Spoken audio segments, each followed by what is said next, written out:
Magusatay mahala wudaha af Ingirisi. Are you married? Maya magusant mahala wudaha af Ingirisi.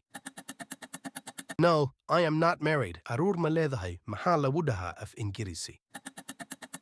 Do you have children? Hada ubahantay barashada af Ingirisi leksar muqalka. Maya arur malihi mahala wudaha af Ingirisi.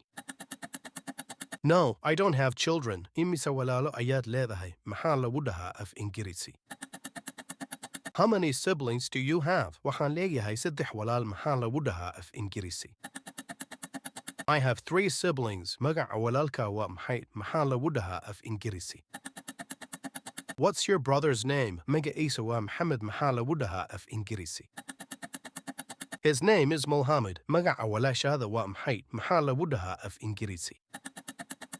What's your sister's name? Mida ugu dambaysa magaceedu waa Amina mahala wudaha af Ingirisi. Hadda jawaabta taqaanid nagu soo qor qaybta falada mahadsanid.